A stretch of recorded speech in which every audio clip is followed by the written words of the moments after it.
going on, beautiful people? You're watching the Labtv, and this is Damea, and I'm here with Susan and Ika.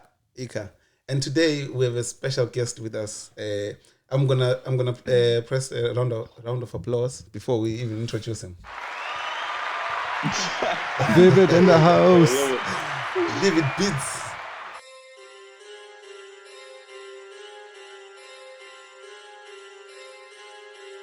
Yo, Vivid Beats. My knees go weak listening to this. Who's that? Step in the place, look saucy, chicken. Yeah, man. How are you? I'm good, bro. How are you? Good, bro. Happy to have you on, G. Appreciate you having me on. Appreciate it. Nah, man. It's our pleasure to have you here. It's good to see. I really like seeing the platform showing an interest in the producers, like the people behind the scene. I think it's real good, you know? Yeah, it's important, yeah. And we're really into all that, like from the producer to the writers to the singers, all the way up. We want everybody to be involved and also, to shine the light on everyone as well. Because you guys play a big part. Yeah. And often they're not. They're not really given the respect and, the recognition they deserve. Because do you know what? Let me tell you this, yeah. Like since I started the Labtv, I've heard of your beats, like the music you've produced with people, and I always hear it's vivid, whatever. Your take. Yo, Vivid Beats, my knees go weak. Yeah, your take. From your take, I've heard so many of the dope songs that you have done with people, and I never knew. Appreciate it. I never knew who you were, how you look like, where you from. I had no idea. Until Ika sent me your profile picture, your profile Insta, I was like, what? That's Vivid Beats. Yeah. I went crazy on him. I was like, no way, that can't be Vivid Beats. Because you think you're not in a bad way or anything, but you think you're older, because of the quality of the stuff that you put out and that you make. It's really. Bro. Appreciate that. So, appreciate that. Do you know, coming off that, I just wanted to ask, when was it that you started taking this serious, as in got into I'm gonna start making beats for as a career kind of, or started doing it seriously? It was. When was it? It was probably around start of not the summer we just had, but the one before that. Around that kind of time. That's when I really started to indulge myself. But I've been making beats for 4 years, because I know of your stuff for years now. So what really got you interested in making beats, in producing and stuff? Well, it's actually a good question. I do think about it a lot as well, and it's not really a question I have an answer to, because I've always had an interest in the music, and originally I started out rapping originally, No way. And I just wasn't good at it, because I had a few things I had to say to get off my chest, you know what I mean? Because the way I got into it was originally because my dad died, and I needed to express it. And I've always played music throughout the whole way. My mum's a piano teacher, all this kind of stuff, and so I just started rapping. But I made 8 songs, and once I finished them 8 songs, I was done. I couldn't rap anymore because I said everything I had to say. Do you know what I mean? Yeah. Did you drop them? And I dropped them. They're all privated on SoundCloud though. They're in the vault. But I was never I was always actually more interested in the actual recording side of it, mixing, mastering it, posting it, all that kind of stuff. And then I just kind of went from there. I found out about FL Studio because I used to watch or still do, the Genius beat breakdowns and all this kind of stuff. Yeah. And ever from there, I just kind of made beats every single day. Jeez, yeah. That's it. So it's music is in your family blood, because you're saying your mom does piano. She's a piano teacher. Yeah, she teaches piano. That's that. So that's one of her jobs, is that she teaches piano. The same way I bring people into my house to record is what she does with piano as well. Oh, brings nice. people in and teaches them Nice. So you can play piano, I guess. Can you? No, I actually don't. I actually play guitar. That's what I play. Oh, you play guitar.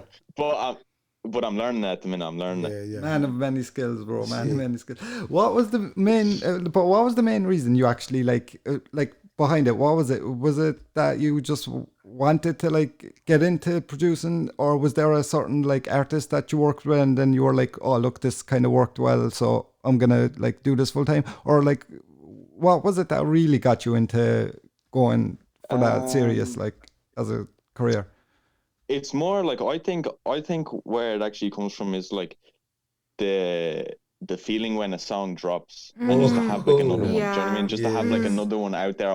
That's the feeling I love. Yeah. Is I love when the song, you know, when it drops and I don't care actually how the song does, like, but it's just the fact that having it dropped, having the whole kind of build up to it, I love all that, like, you know what I mean? Oh yeah. That's what I love. Yeah. So yeah. So with the tag, where did the tag come from? The tag, the music, your the tag. Yeah. Because that's really good. It's really good. I like it. It's really good. It's really good. I don't even know about it, man, Jonah. Like, I don't really know about it. I'm getting this, the same girl who made that. I'm getting her to do a few more at the minute. Oh, like, really? just to have a couple others at the minute. Yeah. Oh, but yeah. do you know Tweeko? You know that producer engineer in the UK. Yeah. Yeah.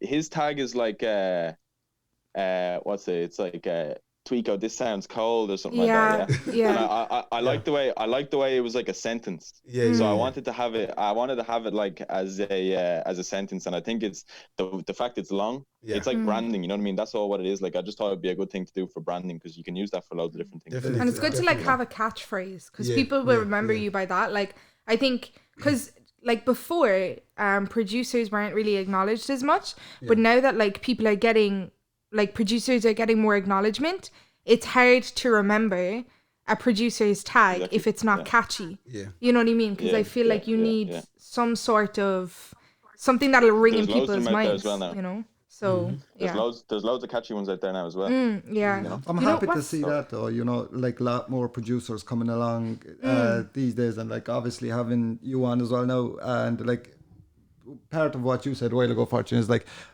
that's, I think, right in a way, because they don't get enough recognition, you know, producers, because a song drops and it's all about the artist and the bars or whatever they're spitting on it, whereas, you know, like, unless someone says, oh, that's a dope instrumental or something, but like producers don't really get, but lately now it's started coming along a lot more. There's a lot more like artist producers, just producers and stuff, so it's good to see a lot more of that in the country, because without you guys, you know, the artists don't really have too much to go on, you know, as in.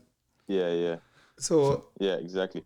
Especially with the coming about of, you know, hype beats on YouTube as well. It also just crushes up and coming producers. It just like wipes them out, because, you know, instead of rappers coming here and wanting to use my beats, they just go on YouTube where they have an infinite selection. Like and I think the problem with that as well is like it's easier to deal with like producers like yourself, or like actual producers, instead of the whole type beat situation, because like when you're trying to get a type beat or a beat off of YouTube or something like that, it's so complicated, because it's like you don't know if you need to track down the producer, speak to the producer, you don't know if you need to go onto their website, then you go onto their website, and like there's so many different leases, and it's like it's all so complicated. And then there's so many people, I'm not going to name any names, but there's a lot of people that take those beats, and we all know they don't pay for those beats. So then it's like, you know, it's just, there's so much complications, whereas I feel like having producers in the Irish scene that are known and that are putting themselves out there is much better, because it's like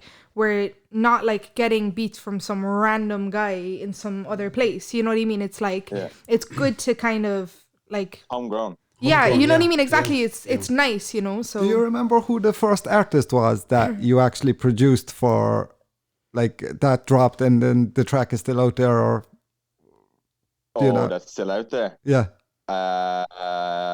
Well, Jah1 was the first rapper that ever jumped on my beat that dropped the track. Probably, like, you have a few with Jah now at this stage, don't you? Yeah, tons with Jah. Shout out Jah1, shout out everyone. They all know who they are. Like, I'll shout them out, but you know what I mean? There's tons of guys shout out. Like, so I have this. Shout out all the boys. So where do you does everyone come and record with you, or do you send them the beats to record on their own?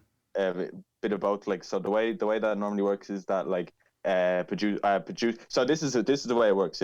So there's producers, beat makers, engineers, and then you have like mix and mastering engineers and all that kind of stuff. I want to be a producer, which means they organize the track.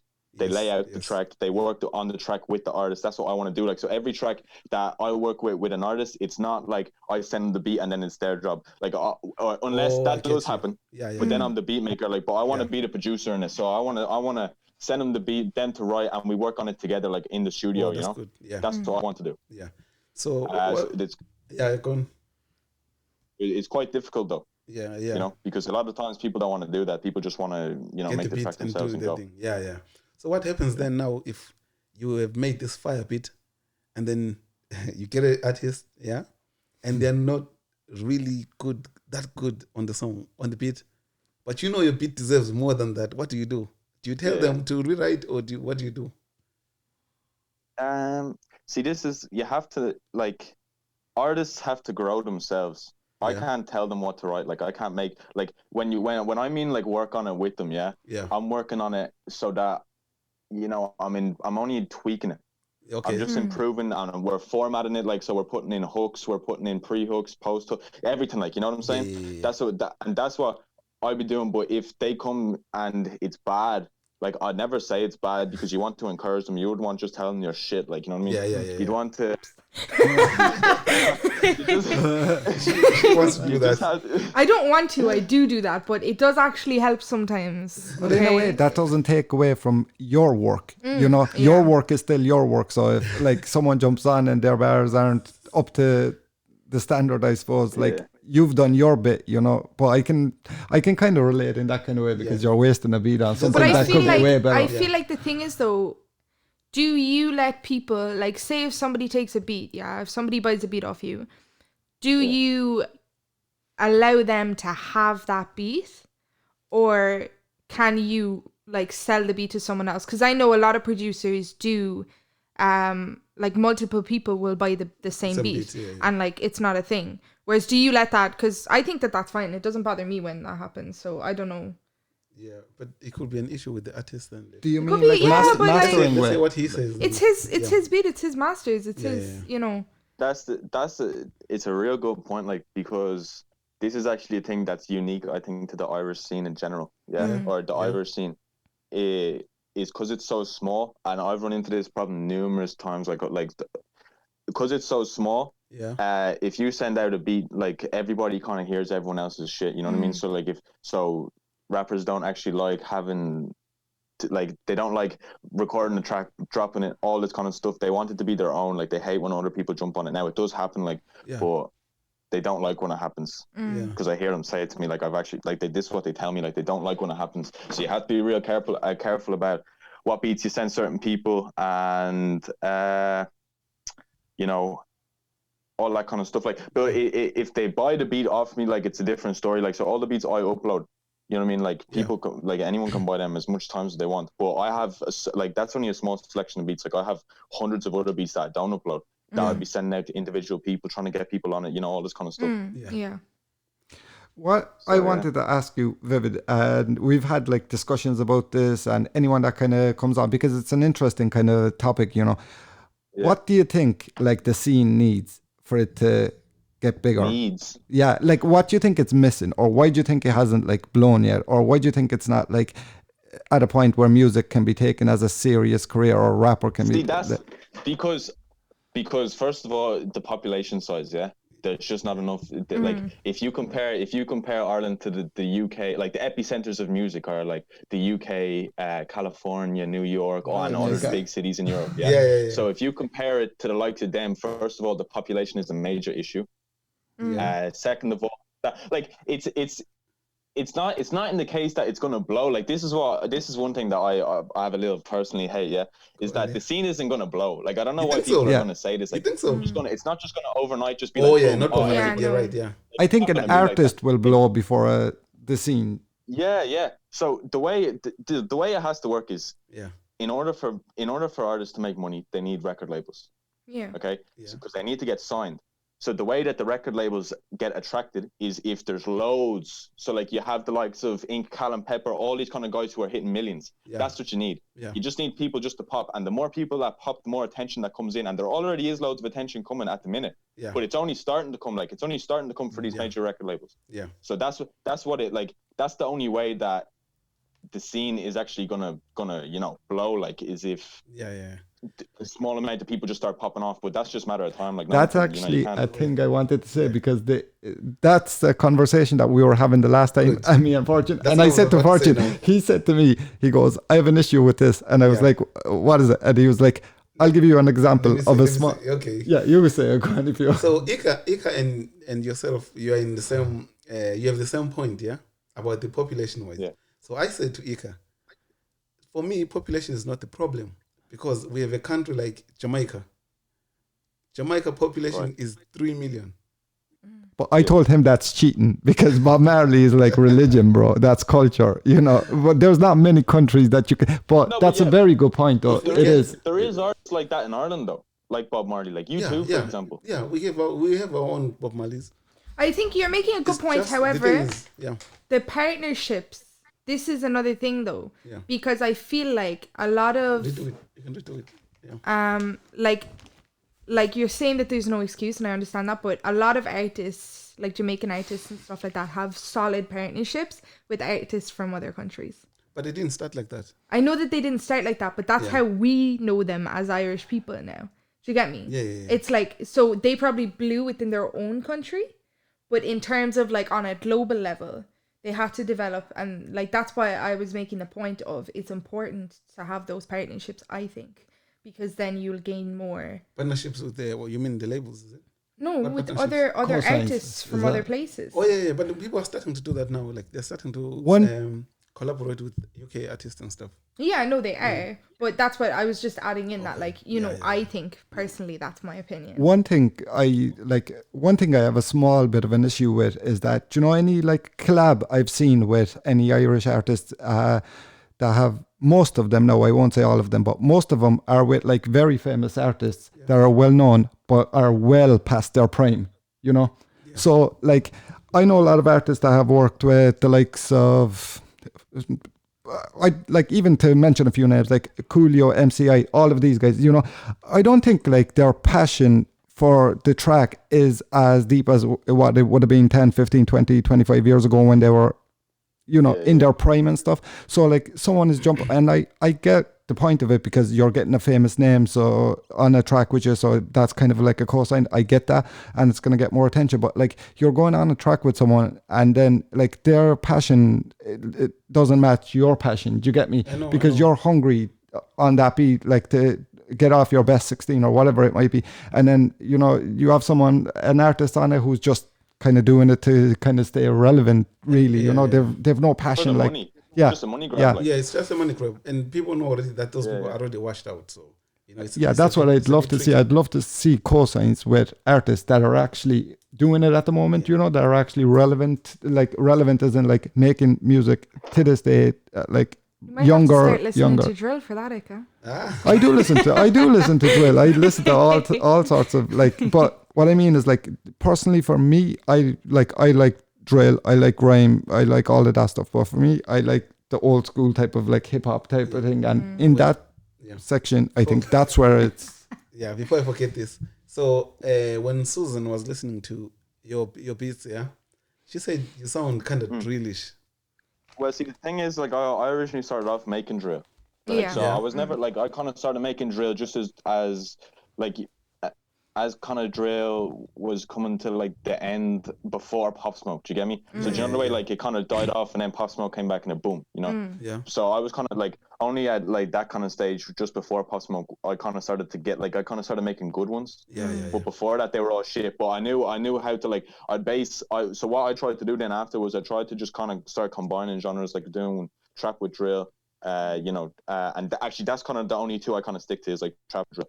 That's what I tried to do, heavy trap, hard trap, aggressive. That's personally what I think is going to be the way forward. Yeah. Are there any international artists that you will want to work with, or are there some people that outside Ireland that have tried to contact you for beats?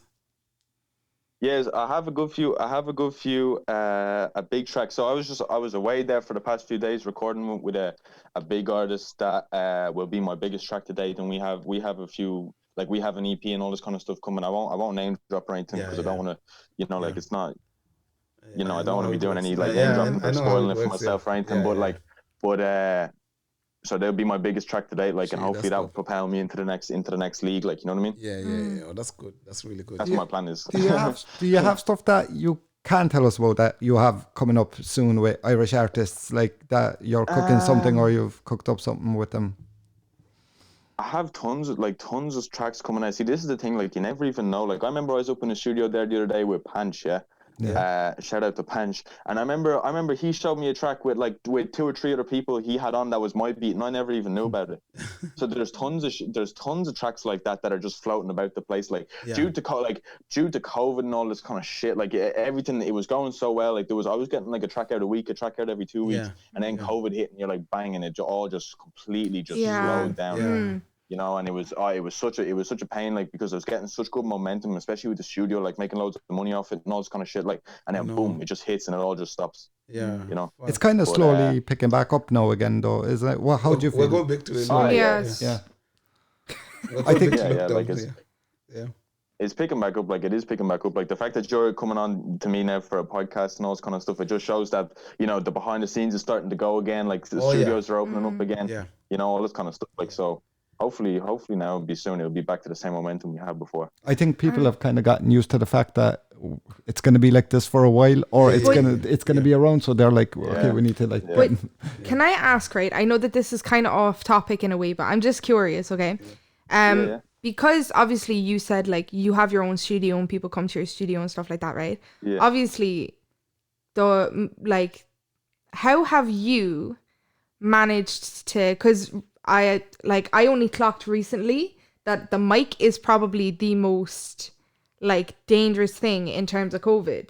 So how are you? It's closed. Yeah, that's the thing. It's like, isn't it so annoying that it's like that's the case? Because go on. To be honest, like it wasn't gonna stay open for this long. Like, if COVID wasn't a thing, it wouldn't be open right now anyways. Like it was, because it was getting to the stage like where it was just too much. It was because people have to come through my house, walk through my door, through my kitchen, through my hall. Like, you know what I mean? It just like I at the start I didn't mind it because there's only a couple of people, like, but then it's getting to the stage where you'd be booked up, you know, Friday, Saturday, Monday, it would just be flat out the whole time, and it was just too many incidents and all this kind of shit. Like, so I was like, right, I'm not putting up with this. Like, it's not anymore. Yeah. People, like, it's a tough thing to run, especially in your house, like, and especially in the genre of, you know, like gangster rap and drill, like, because the people, you know, that in it sometimes aren't necessarily nice kind of people. This is you don't want to cross over. This leads to the question I had for you. Yeah. So I was saying, since people come to your house, like, how did your mom? What did she say the first time she started seeing people coming in? Stop! It was the biggest. See, this is the thing. Like, I just had to start paying her. I just started paying her money, like, so because I just had to start just paying her off, keeping her quiet, like, and then it was but still, like, she like, because you never know, like, because people just text me on Instagram, oh, do you have a studio? And I'll be like, yeah. And some of these guys don't even have a profile picture. That's the thing. That's the thing. When it started getting to the stage, like, the bigger you get, people know that you're making money off it, and, you know, it's only a matter of time before you get robbed or something bad happens, like, bad, you know, and then I just didn't like it, like, so that's why I just decided to close it. But so here's stressful, the thing. like, it's stressful. So when your mom say, what's going on? What do you do? I see people coming in and out. What do you do? And then you show her, or you make her listen to one of your beats. How was her reaction? I want to hear, like, the first time your mom. No, so, like, she knew from the get go, like, what it was, like, so but she, like, it's a constant. She's only coming around now, like, just because of this artist I'm working with now, it's only coming around now that she's kind of, like, starting to understand it and accept it and see how this could potentially be, like, a proper career and all this kind of stuff, like, you know. But before that, like, it was just it's a nightmare, like, and I can guarantee you that every other producer or rapper goes through the same thing of, like, you know, I have that problem. Family looking, like, I have that problem with my parents. See, that's why, you know, like, so you know, family looking down on you, all this kind of shit, like, you know what I mean? Just kind of not taking it seriously, you know. So it's just a nightmare, like, but if you can overcome that hurdle, then you're away. You know what I mean? Do you know one question I did have, because like, I haven't really spoken to or, like, asked any producer this to get, like, an idea of behind the scenes. Like, on average, how long would it take you to like produce a track if you're doing it with an artist? Let's say, is it a matter of like days, weeks? Can it be hours? Yeah. So like it only takes like, for one track on average, it could take about an hour and a half to 2 hours, to record. And then mix mastering on average takes about 2 hours. So that's it. He's now a pro. But then if you make the beat, then the beats could take like, my beats like 45 minutes to 2 hours. I've had beats that gone on like 6 hours, all this kind of shit. Like, you know what I mean? So it all just depends on. You can't rush it. You know. You just go with the flow. I believe in you, and I think your name's gonna go down in the Irish history books. You've great potential, and like especially considering we said a while ago as well, your age and the quality of the stuff. It's not just your age, because someone your age could be doing it as well. But the quality of the stuff you're putting out, I'd say. I appreciate it, Ego. I appreciate it. By the time it's all said and done with, your name will be remembered. I think it'll definitely go down the Irish history books for hip hop or music. Definitely. Hopefully so. Like, that's the plan. So before we close, do you have anything you want to say to the people, or how they can find you, or anything you want to take? Message for the peeps. Hit me up on the Instagram, vividbeats_prod, or vividbeats. So type that in, it will come up. Hit me up on Snapchat as well. Twitter, TikTok, they're all the same username. So hit me up. I'd love to work with you. If you want beats, check out my YouTube, check out my beat store. Just type in Vivid Beats into YouTube, it will come up. Appreciate Labtv having me on. Any advice for the artists from like your outtake? Advice for the artists? Yeah. Don't copy other people. You have to be unique. You know, be yourself, because that's what music is about, expressing yourself. So be yourself when you're doing it. Don't copy like the likes of Young Ads, or don't copy, AM and Skengdo. Like, be yourself. If you rap and have a country accent, rap with a country accent, do you. Authenticity, really, Exactly, be authentic about it. Oh man, thank you very much for coming through. We had fun and we learned a lot. No problem. And I'll be in touch for beats. Oh yeah, did you tell him what to do? Oh no, but he can hear that in the first podcast. I bet you didn't listen to the first one. Oh, it's not out yet. Sorry, it's not. I work with a lot of the artists in Cork, so that's why I was saying I'll be in touch with you for beats. So, because it would be good to like have more Irish producers and stuff like that. So, and what do you do? Well, I'm a youth worker, but I work in a studio, so I mix and master. So, I try to mix and master. I'm learning still. You told me you're a pro. I'm not. I never said I was a pro. Okay, I said that I try really hard and that it's difficult, but I try. No, but she made us listen to one of her songs. The songs she did, it's really good. Well, it wasn't that good. She's good. She's good. I have. There's one coming out soon. And it's like one of the best mix. What is it? What's the one that's out? The one that's out is Day or Night by Moj and Koji. It was on Derfac, and then anything by Tree Shade I've mixed, and then. There's a couple coming out soon that are much better, because I only realized recently how to do certain things. Because when I was taught, I wasn't taught by anybody that mixed drill. So now I'm kind of have to figure it out for myself that you have to mix drill kind of differently. But so that's what I was saying. So yeah. So you check your stuff as well. Maybe you guys can work together and stuff and do something. But thank you very much, man. We appreciate you joining us. Take care. All the best, Vivid. See ya. Nice one. Thank you. Be good.